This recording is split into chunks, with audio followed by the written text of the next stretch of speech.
ઈંધણના ભાવમાં ભડકો થતા જનતા પર પ્રહાર છે તે કર્યા છે।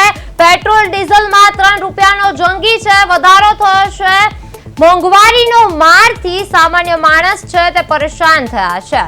સીએનજીના ભાવમાં પણ 2 રૂપિયાનો વધારો છે તે નોંધાયો છે।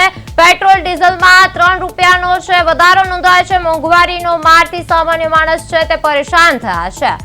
સીએનજીના ભાવમાં પણ 2 રૂપિયાનો વધારો છે તે નોંધાયો છે। પેટ્રોલ અને ડીઝલના ભાવમાં વધારો થયો છે। ચીજ વસ્તુઓ મોંઘી થવાની પ્રબળ શક્યતા છે તે વધી રહી છે। ઈંધણના ભાવમાં ભડકો થતા જનતા પર પ્રહાર છે તે તૂટ્યા છે। પેટ્રોલ ડીઝલમાં 3 રૂપિયાનો જંગી વધારો છે તે નોંધાયો છે। મોંઘવારીનો મારથી સામાન્ય માણસ છે તે પરેશાન થયો છે। ડીઝલના ભાવમાં વધારાથી ટ્રાન્સપોર્ટ છે તે વધ્યું છે। ઈરાન સંઘર્ષથી અસર ઈંધણના ભાવમાં વધારો થયો છે। શાકભાજી અને દૂધના ભાવ વધી શકે છે। ચીજ વસ્તુઓ પણ મોંઘી થવાની પ્રબળ શક્યતાઓ છે વધી રહી છે। ઈંધણના ભાવમાં ભડકો થતા જનતા પર પ્રહાર તૂટ્યા છે। પેટ્રોલ ડીઝલમાં 3 રૂપિયાનો જંગી વધારો છે તે નોંધાયો છે। ઈરાન સંઘર્ષથી અસર છે ઈંધણ પર થઈ છે।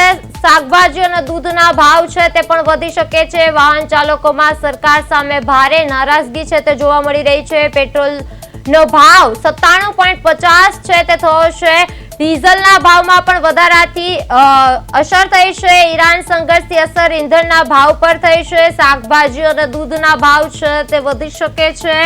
પેટ્રોલ ડીઝલમાં 3 રૂપિયાનો જંગી વધારો છે તે નોંધાયો છે। પેટ્રોલનો ભાવ 97.50 રૂપિયા પહોંચ્યો છે।